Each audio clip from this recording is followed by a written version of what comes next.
이 시간 우리에게 주신 하나님의 말씀은 우리 느헤미야서 11장 1절부터 9절까지 말씀 보겠습니다. 느헤미야서 11장 1절부터 9절까지의 말씀을 우리 한 절씩 교독하겠습니다. 백성의 지도자들은 예루살렘에 거주하였고 그 남은 백성은 제비 뽑아 10분의 1은 거룩한 성 예루살렘에서 거주하게 하고 그 10분의 9는 다른 성읍에 거주하게 하였으며 예루살렘에 거주하기를 자원하는 모든 자를 위하여 백성들이 복을 빌었느니라. 이스라엘과 제사장들과 레위 사람들과 느디님 사람들과 솔로몬의 신하들의 자손은 유다 여러 성읍에서 각각 자기 성읍 자기 기업에 거주하였느니라. 예루살렘에 거주한 그 지방의 지도자들은 이러하니 예루살렘에 거주한 자는 유다 자손과 베냐민 자손 몇 명이라. 유다 자손 중에는 베레스 자손 아다야이니 그는 우시아의 아들이요 스가라의 손자요 아마라의 증손이요 스바다의 현손이요 마할랄렐의 오대손이며 또 마야세야니 그는 바룩의 아들이요 골호세의 손자요 하사야의 증손이요 아다야의 현손이요 요야립의 오대손이요 스가라의 육대손이요 실로 사람의 칠대손이라. 예루살렘에 거주한 베레스 자손은 모두 468명이니 다 용사였느니라. 베냐민 자손은 살루이니 그는 무술람의 아들이요 요엣의 손자요 부다야의 증손이요 골라야의 현손이요 마아세야의 오대손이요 이디엘의 육대손이요 예사야의 칠대손이며 그 다음은 갑배와 살레 등이니 모두 928명이라. 다 함께 시그리의 아들 요엘이 그들의 감독이 되었고 하스누아의 아들 유다는 버금이 되어 성읍을 다스렸느니라. 아멘. 오늘 본문의 말씀은 예루살렘에 거주하는 사람들의 명단. 느헤미야서는 명단이 좀 많이 나오죠. 다른 구약의 말씀 가운데도 특별히 명단, 족보 특별하게 이제 나오는 부분이 있는데 강조하는 부분이 있기 때문에 그렇습니다. 지난 새벽까지는 하나님의 언약, 하나님과 언약을 세우고 인봉한 사람들의 명단. 인봉이라는 것은 다 자기 이름에 사인했다는 거죠. 사인해서 그 언약을 확실하게 이제 결단한 것을 말하는 건데 그 명단과 내용이 있었습니다. 10절의 말씀에는 그 중심은 율법의 말씀대로 순종해서 살겠다 이 결단을 한 거죠. 그래서 이름을 다 기록하고 사인까지 한 겁니다. 굳은 결단으로 율법 말씀에 대한 순종을 약속하는 것입니다. 그러니까 구체적인 내용으로는 이방인과 결혼하지 않겠다. 이게 늘 문제가 됐기 때문에. 그리고 오랫동안 포로 생활했잖아요. 조금 이렇게 이방인들과 결혼도 하고 시간이 지나면서 이런 느슨한 삶이 있었던 거죠. 이방인과 결혼하지 않겠다는 것 결단하고 안식일, 안식년, 토지 쉬게 하는 것, 희년을 바로 지키겠습니다. 그리고 성전에 대한 언약으로 제사장과 레위인들에게 돌아가야 하는 그들의 삶의 그 몫을 책임지겠다. 이런 결단을 지금 한 것입니다. 근데 이런 결단의 근거는 모두 율법 말씀에 있기 때문에 한 거예요. 뭐 더하고 덜하고가 아니라 모세를 통해서 주신 율법의 말씀 그대로를 우리가 따르겠다. 이런 결단을 한 것입니다. 근데 왜 이런 결단을 이스라엘 백성들이 합니까? 이제까지 이스라엘 백성들의 삶의 고통과 고난의 이유가 무엇이냐 하면 하나님의 말씀을 순종하지 않았기 때문에 그런 일이 있었다는 것을 자각했기 때문에 그래, 깨달았기 때문이죠. 그러니까 에스라를 통해 주신 말씀을 통해서 그 말씀을 이렇게 보고 있는데 말씀은 다 하나님의 약속이 있거든요. 근데 약속을 보니까 하나님의 말씀에 순종하면 복을 받고 너가 이 말씀을 듣지 않으면 너희들이 고통을 당하게 될 것이라는 말씀이 계속 반복되잖아요. 신명기서도 마찬가지고 계속 반복되는데 그 말씀을 새롭게 깨달은 겁니다. 그러니까 여러분 신앙생활 하더라도 말씀을 읽지 않고 신앙생활을 하면 그런 걸 알 수가 없어요. 근데 삶이 느슨해져 있었거든요. 느슨해져 있으니까 이런 것들을 깨닫지 못하는 겁니다. 그런데 성벽을 짓고 에스라를 통하여 말씀을 집중해서 읽다 보니까 하나님이 이런 약속을 해주셨는데 우리가 그렇게 살지 못했다. 이걸 깨닫게 되니까 이제 이런 결단을 하게 되는 겁니다. 여러분 삶을 살아가다 보면 이러저러한 이유로 인해서 우리의 믿음의 삶이 아주 느슨해집니다. 자연스럽게 느슨해지는 거예요. 그러니까 하나님의 기준에 맞추기보다 나의 삶의 상황에 따라 맞추다 보면 삶이 느슨해집니다. 그러니까 처음에는 은혜 받고 주일 성수도 잘하고 이렇게 살다 보면 또 이렇게 느슨해지는 때가 있어요. 여러 가지 이유로. 그러면 이제 거기에 내 삶을 맞추다 보면 삶 자체가 일반적인 삶에 있어서 문제가 없는데 하나님 앞에서의 삶이 느슨해지는 것을 우리가 경험하게 됩니다. 그러니까 나 중심이 되면 신앙은 느슨해질 수밖에 없습니다. 그러나 하나님 중심으로 늘 생각하면 느슨해지려는 순간에도 자기 자리를 자꾸 찾게 되는 거죠. 그러니까 이스라엘 백성들이 이렇게 언약을 하는 것은 우리 삶이 지금 이렇게 느슨해졌는데 말씀을 통해서 우리의 삶을 조이겠다. 이제 그런 결단인 거죠. 예를 들면 이런 것입니다. 제가 이제 고등부 전도사를 해봐서 아는데 고3이 되면 교회를 못 가게 해요. 그죠? 안수 집사님, 권사님 자녀들을 교회를 못 가게 합니다. 학원 가야 되니까. 또 저희 때는 이제 학교도 갔는데 주일에도 못 가게 합니다.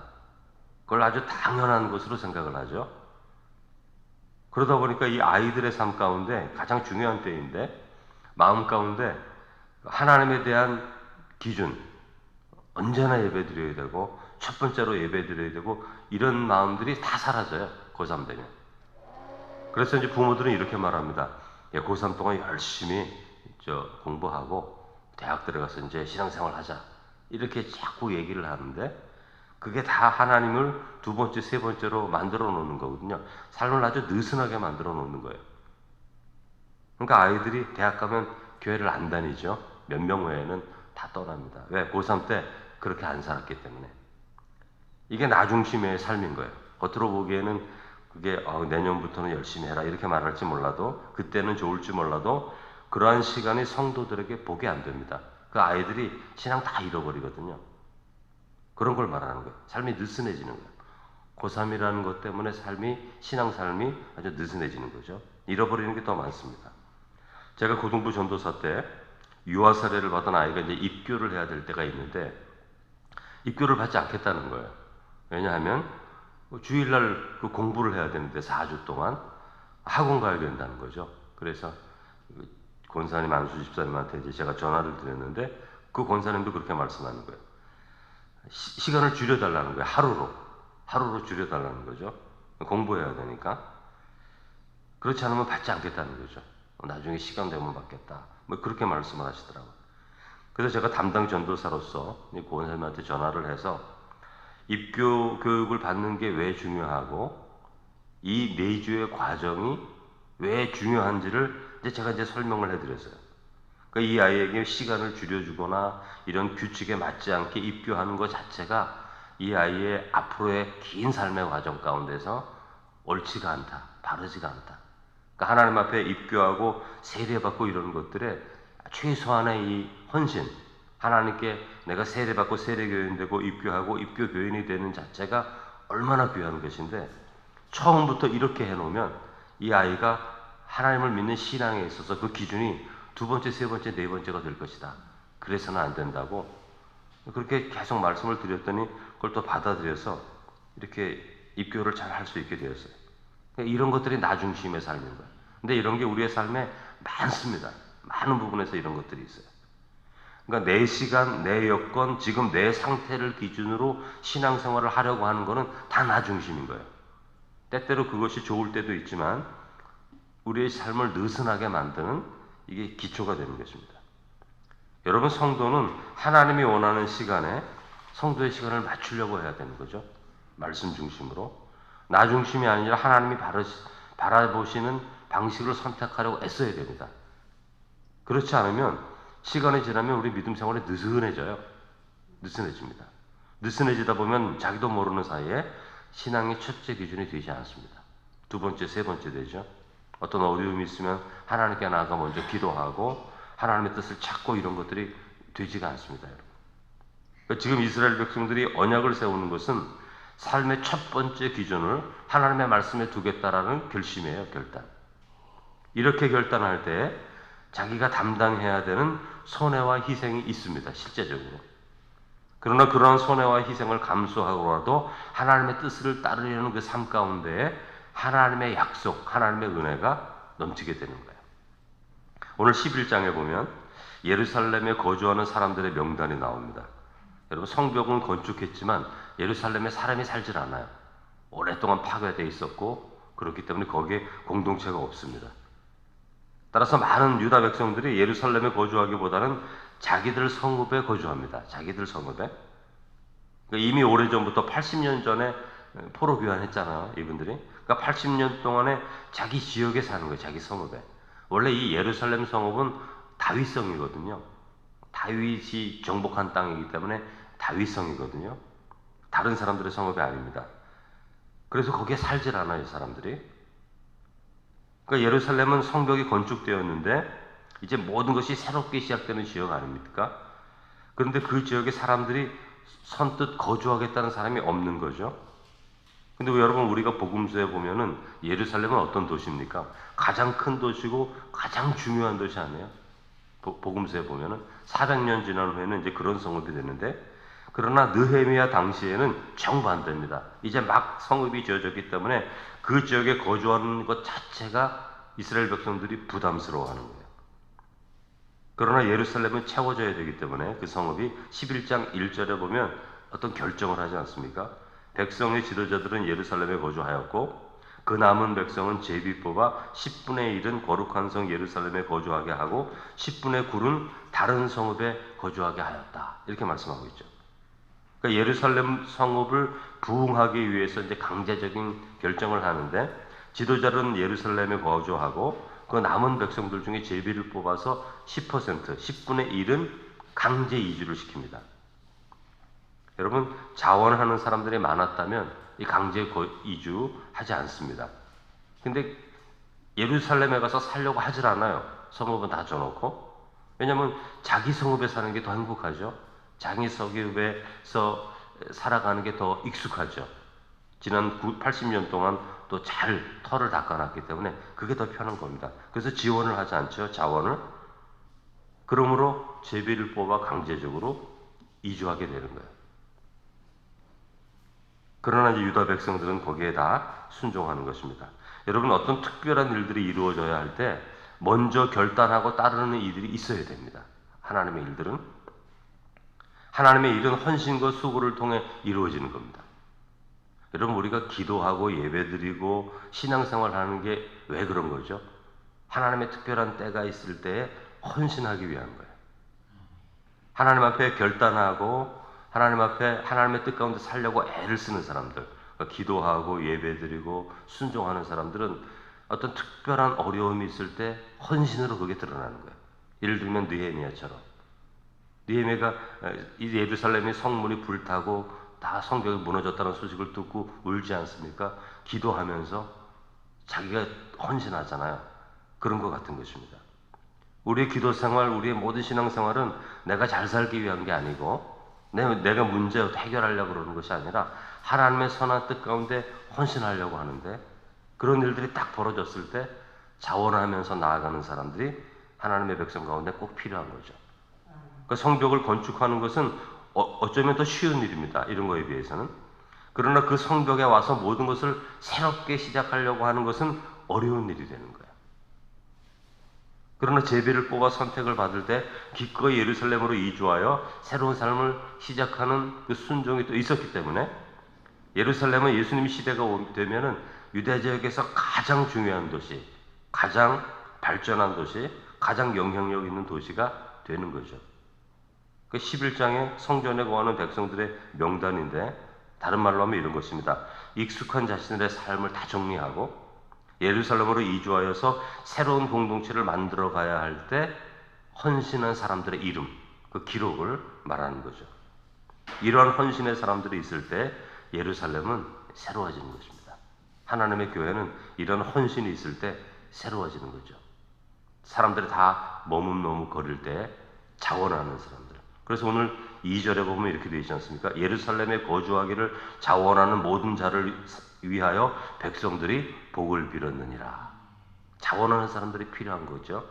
그러나 자원하는 사람의 수가 채워지지 않으니까 강제로 이제 결정을 합니다. 10분의 1을 선택해서 예루살렘으로 이주시키죠. 그것도 쉬운 일은 아닙니다.